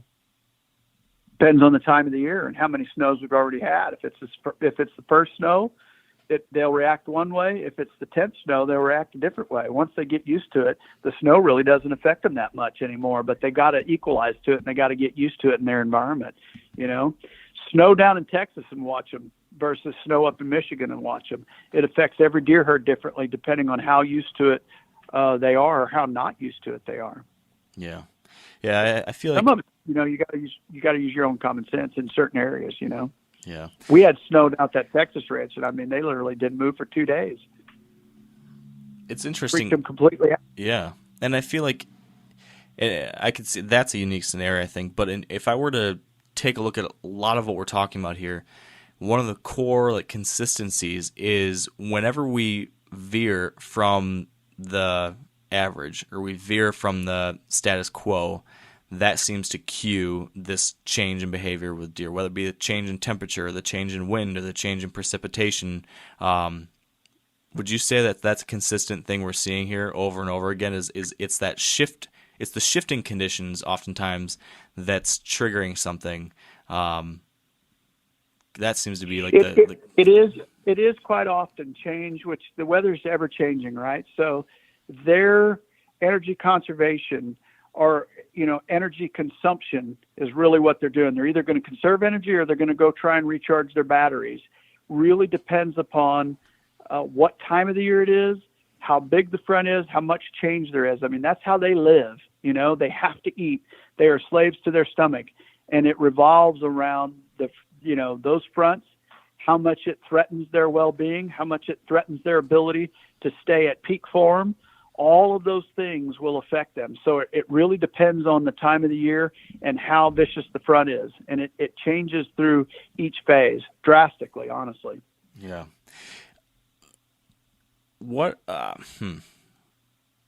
let's switch to something different here. Because there's one topic that everyone likes to argue about, and you've got some strong opinions about it, I think, that are interesting, but they're counter to some opinions by many other people, and this is the moon, of course. Can you give me the Mark Drury 101 on your thoughts on the moon, and then we'll go from there? Weather trumps moon in all cases, but the moon is a major, major influencer to deer activity. If you take the 5 to 7 days on either side of the full moon each month, you're going to see the peak of daylight activity, whether it be morning or evening. If you take the 5 to 7 days in and around the dark of the moon, you're generally going to see the least amount of activity. That has been my observation for the past 20 plus years. The app interprets that on a day in and day out basis. And our history within our journal shows that. If you want to watch the Drury Outdoors Journal each and every year and watch it when it lights up, watch the few days that precede the full moon and the few days that follow it, and then compare and contrast that with the days that precede and follow the dark of the moon. Now, does that, a lot of these factors you talked about, you've said that at certain times of the year, an influencer will be weighted more heavily. So does the moon... No, it's weighted the same. It's weighted the same throughout every phase. Okay. Now, that is one influencer that did not change. Interesting. Now, what about, I'm sure you've heard about the red moon charts and days, and that's essentially the overhead underfoot. Have you seen anything there? Any thoughts on that theory that a lot of people seem to have? Because I know, if I remember right, the moon, the days that you just mentioned, ahead and after the falling or the full moon, that typically coincides with the moon setting and rising times matching up with those key morning or evening time frames. I know that's something you've pointed to. When those things match up, that's a good time. Folks like Adam Hayes or someone would say, well, when the red moon, which is overhead or underfoot, matches up with your key morning or evening times, those are the best. What's your take on that? I haven't noticed that nearly as much. What I have noticed is that during certain times of the year, certain times of the day are very important. In other words, if you look at midday on September the 15th and compare that to midday on November the 15th, drastic difference in how the deer are going to move as it pertains to time of day. That's why I mentioned earlier when you download the app and look at it, always watch time of day for each individual phase, because we're going to break down what times of the day are optimum. So September the 15th, give me a moon that is overhead or underfoot at noon. It's not going to influence them because it's not a normal time that they would be moving, not nearly as much as it would. However, if you look at it on November the 15th, when it is a normal time that they might be moving, it will absolutely influence them more. So it really comes down to what time of the day do they normally move during that time of the year. If you look at the app, most of the year, it's the first hour and a half to 2 hours and the last hour and a half to 2 hours. A lot of the year, it's the first hour, last hour, as it pertains to sunrise. Around sunrise for the next hour to hour and a half to about 30 minutes before sunrise to the 30 to 45 minutes that follow sunrise. That's deer 30, both morning and evening throughout the year. However, there are those phases in mid-November where you could throw that out the window and look at the middle part of the day and go, okay, everything is moving between they start then about the time that they end during the rest of the phases, and they end about the time they normally start during the rest of the phases. So it is drastically different. So there is a correlation in how well they move with the moon, but you have to time that and compare it to what phase you're talking about. Yeah. So I know when we chatted last on this topic, we talked about the moon in relationship to the rut. And if I remember correctly, you had talked about the fact that, same as most biologists and everyone point to, that the rut is relatively consistent, it's tied to photo period, et cetera, et cetera. So I know, as you've mentioned, a lot of the states, as you guys put it into the DeerCast app, peak in estrus around like November 13th or 14th or 15th. That seems to be peak estrus dates for most of the Midwest, a lot of parts of the country. But You did say that the moon illuminates certain portions of the rut and makes those better for hunting. Could you expand on that a little bit in general, but then talk to us about what that's going to do this year then, you think? Absolutely. The rut differs in intensity each and every year, in my opinion, because the moon, that same influence that I'm talking about, if you look in and around the 10 to 14 days around the full moon, specifically the 10, 5 before, 5 after, and compare that to the 5 before and 5 after the dark, as to when you see the deer and how much daylight activity you see, it expands it in and around the full moon. It decreases it in and around the dark of the moon. Therefore, if the full moon hits during a normally good phase of the rut, in other words, the seeking phase, oh my goodness, man, did we have a rut? Well, it enhanced an otherwise great phase. If, however, the full moon hits like it's going to this year during some tougher phases, in other words, it's going to be full at the tail end of the October lull, and also again at the tail end of November, which is parties over, and on into Green Revisited, it's going to be a little bit tougher and a little bit later because it's coming in phases that aren't normally nearly as good. And conversely, the dark of the moon, which subdues movement, is going to be hitting in and around those phases that are generally better. So you're going to see shortened periods of activity, first hour, last hour, and not nearly as much during the middle part of the day this year until you get in and around that full moon. I think October could be deadly for some really mature bucks on scrapes as we lead into the full moon, going into like the 21st, 22nd, 23rd, 24th, leading into that full moon. And then right after that, as movement switches over to mornings, like 26th, 27th, catch a front in and around the full moon, either leading into it or just following the full moon 2 or 3 days, and you're going to see some major monsters get killed in and around scraping activities at the food source, because those are the first places they're going to go looking for the first available doe. It could be dynamite. If it's warm, it's going to subdue it way down. It's not going to be nearly as good. Going into November, I think it could be a tougher seeking phase, and into the peak of the rut, it's going to be more subdued first 30 minutes, last 30 minutes. But then when you get back into that full moon around November the 24th, I think it is, then all of a sudden you're starting to see deer free up, go back to the food source. That's when you get back on your green plots, and you look for that cold front and then catch them back coming to green. Green Revisited in November this year will be fantastic for some giants, in my opinion. So do you think that this full moon, or what you're talking about, how that affects intensity of activity during the daylight that we can see as hunters? As you mentioned, this year it does not line up with the traditional time frames that we're expecting the most seeking and chasing and daylight activity that we hunters want. Do you think it makes so much of an impact that if you had like a week of vacation time or 2 weeks of vacation time during the rut, I think most guys would usually say maybe the first 2 weeks of November are a safe bet for typical best rutting activity. But the moon, as you're describing it, is not focusing on, or is not going to help us out during that time frame. Do you think the moon has so much of an impact that you would not say those would be the best 2 weeks anymore? No, those are still the best 2 weeks, because that's still the phases where they're going to move the best. However, it's going to subdue it. You're not going to have as much daylight activity. So what then you're depending on is the weather. If you get bad weather during that period, it's going to seem like an awful rut. If you get good weather during that period, it's going to seem like a good rut. If the moon was lined up and you had great weather, then you go, oh my goodness, it's the rut of all ruts. So it really takes several factors lining up at once in order to make something incredible versus just good or poor. Okay, I follow you there, and that's kind of what my assumption was. So that makes sense to me. So I've got one last kind of line of questioning here before I take up your entire night, Mark. If we're talking predicting deer movement, it's not just outside factor. It's not just like atmospheric factors like weather. It's not things just like the moon, but there also can be something to be said about knowledge. Like intel can help you predict deer movement. So this is something that obviously DeerCast can't do for you. This is something that you as a hunter have to do. But this is something I know you've talked about a lot already today. You've mentioned the importance of like your long distance observation sits, things like that. And then I brought up earlier when I was talking about that late October hunt for Holyfield, how I was trying to take advantage of annual patterns. The fact that I knew that this deer had done something 2 years prior consistently, I was hoping he'd do it again for a third year.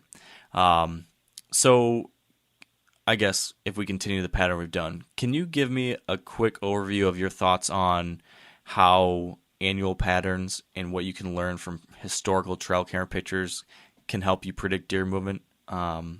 And then I've got a few specific things that I've always wondered about that I'm hoping you can help me understand. Absolutely. They're extremely habitual animals. They generally do similar things during similar times of the year. The things that can affect that are moon phase and overall crop rotation and overall mass crop production.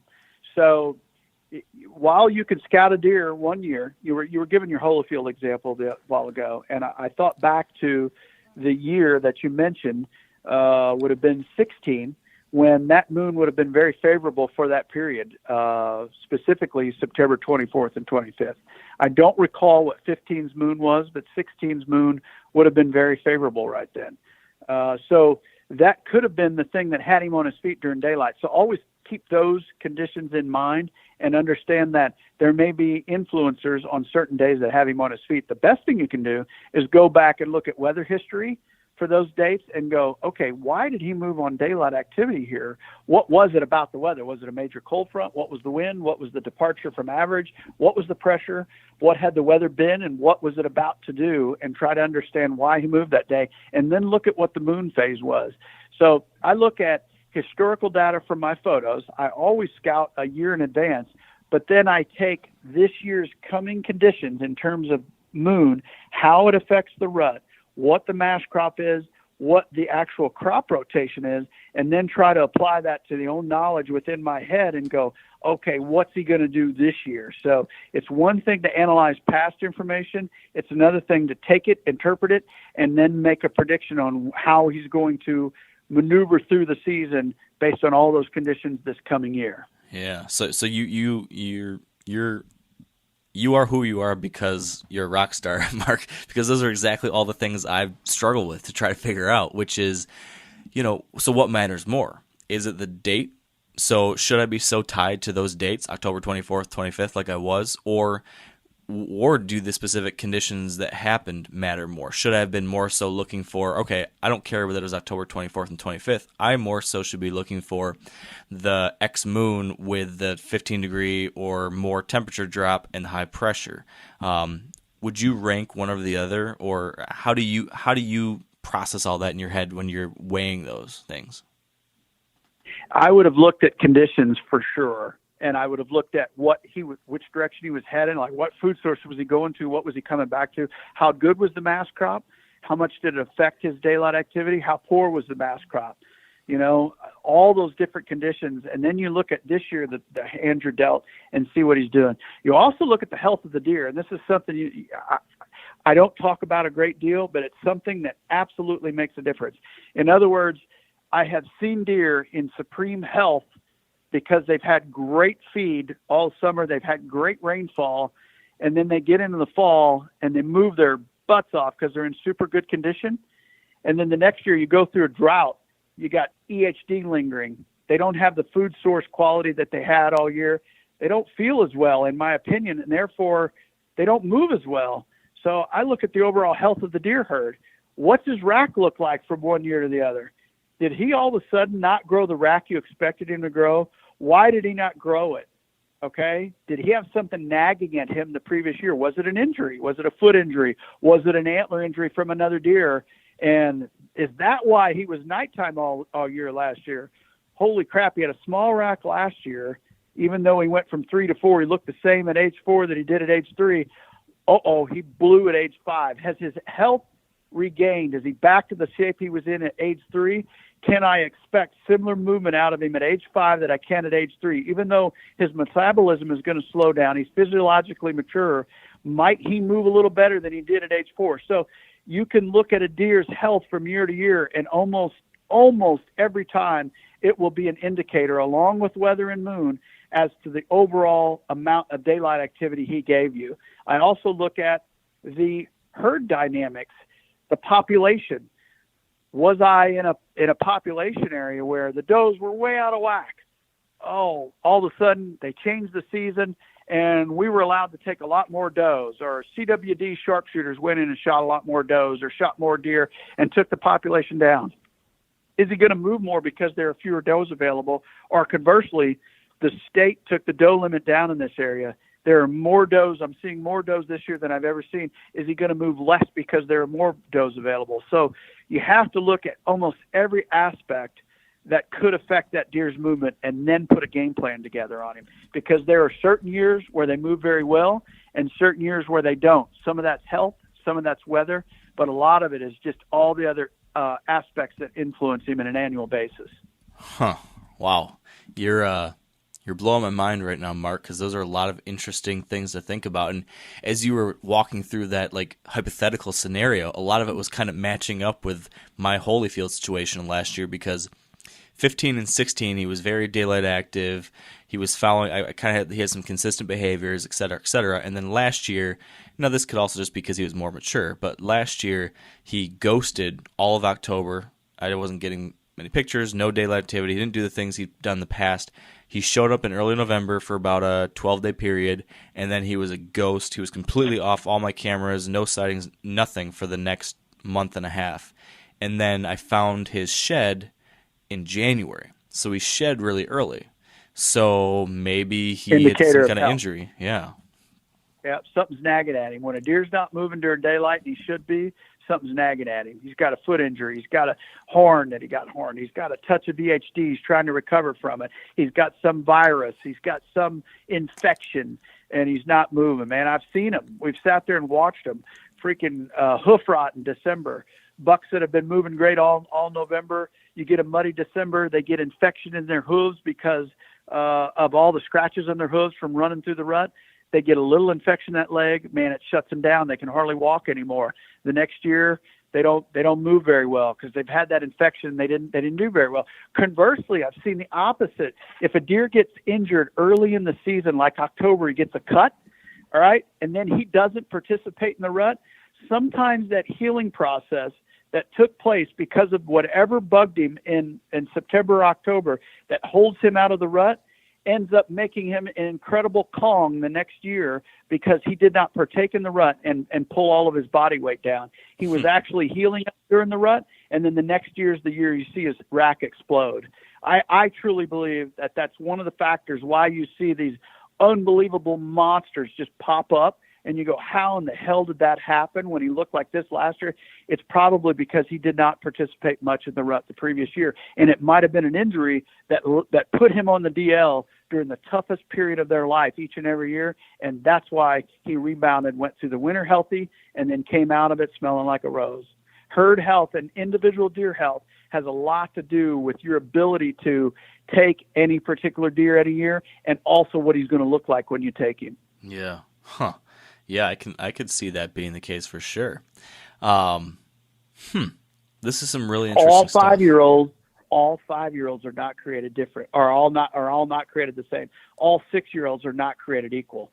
They are different animals with different personalities, dealing with different things in their life. They're a lot like dogs or cats or people.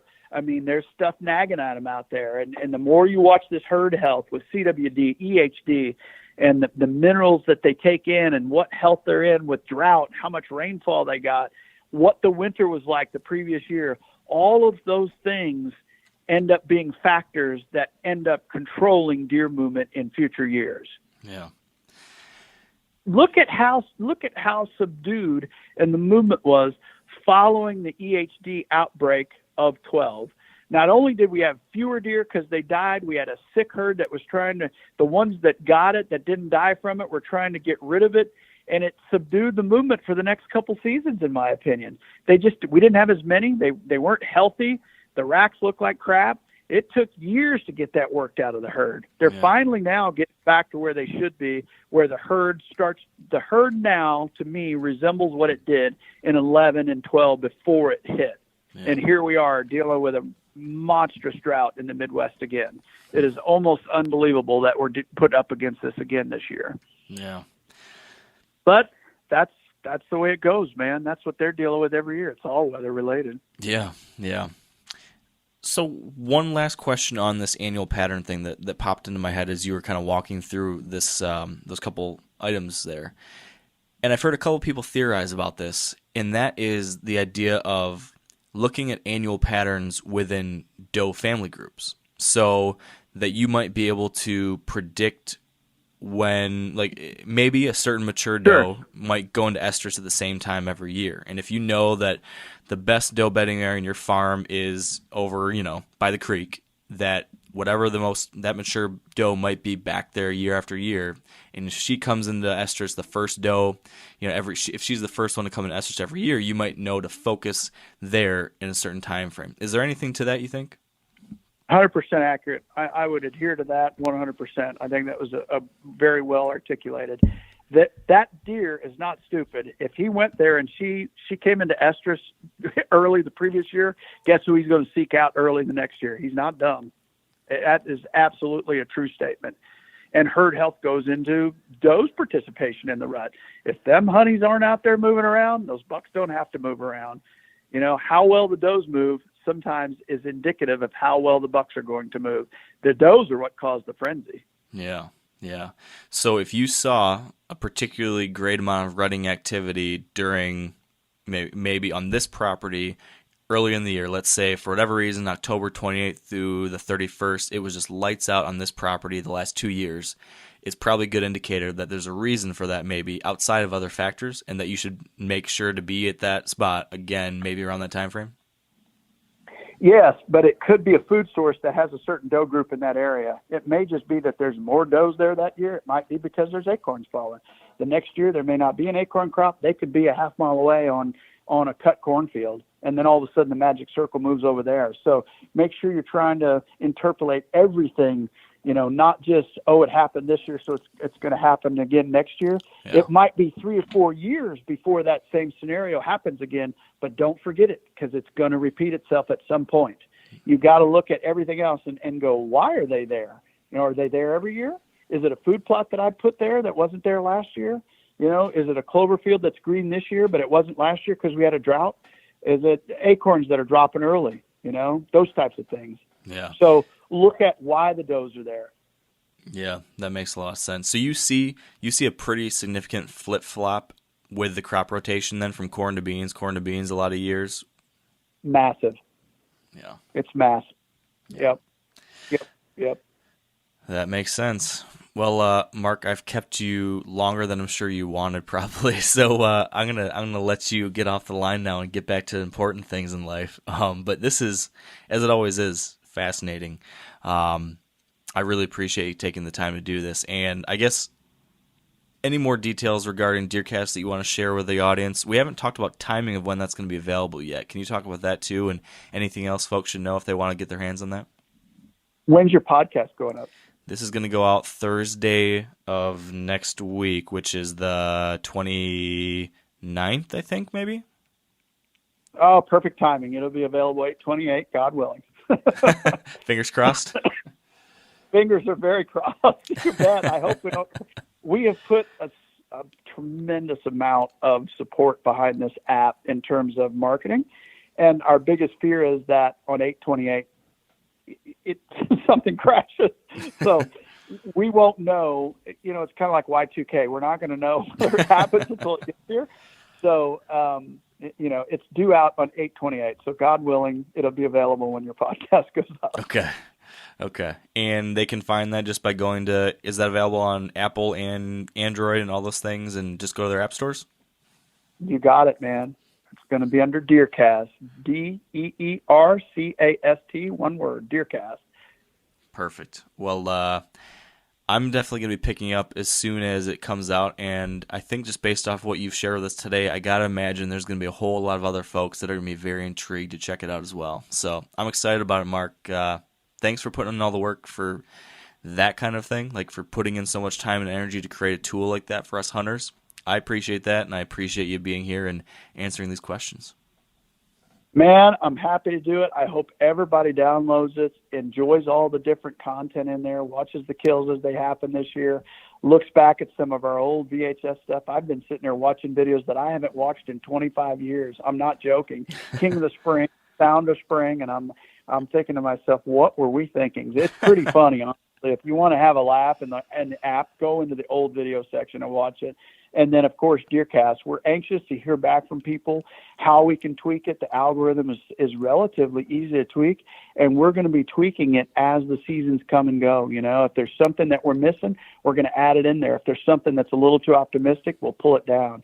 And I think it's going to be a tremendous tool for people to help them learn. And I hope everybody downloads it and check it out and let us know what you think about it. That's one of the reasons we have it as the inaugural season at no charge. It's a free app this year. Next year, it will probably move into a pay model for certain parts of it. There'll still be a large portion of it that'll be free, but there will be certain portions of it that'll be a pay model. But we want people to get it, use it, feel it, like it or hate it. We want to know about it, and we want to make it better. And we all get better if we learn. That's one thing I know. You never want to stop learning. That right there, I think, is the perfect way to end this out. Right there, if all of us can continue to learn and grow as deer hunters, it's going to be a good thing. So, I wish you all the luck in the world, Mark. Hope you have an amazing season. Same to you. Are you still on Holyfield? Do you have pictures of him this year? So I found his shed. So I believe he's alive. He does not live on the farm I can hunt during the summer. I've never got summer pictures of him. He always shows up at, September 7th, 10th, somewhere around there. So I'm hoping he shows back up again. I just don't know yet. I've seen there's a big 8-point velvet buck that I've seen way off in the distance, a little ways away from that property that I think could maybe be him, but I can't say 100% for sure. So the question still is unanswered.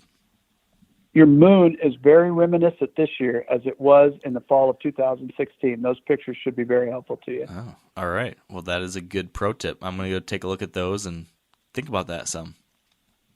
Sounds good, my man. Thank you, Mark. I appreciate you. All right. Thank you. Whew. So what did you think about that one? Talk about just a truckload of information.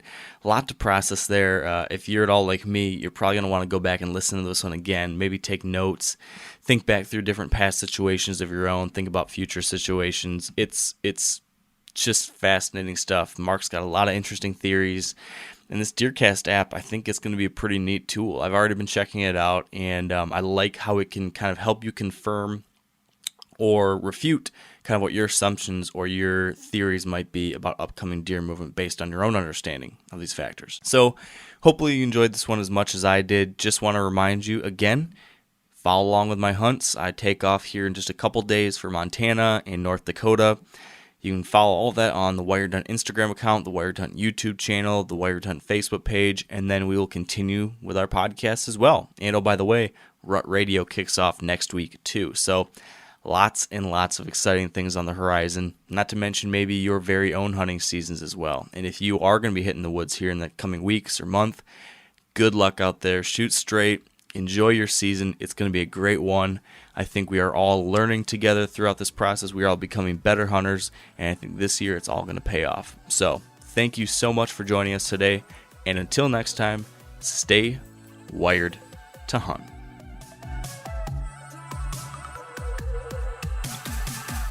I'm sure a lot of you guys remember the old ceremonial hunting tradition of eating the heart out of the first animal you kill.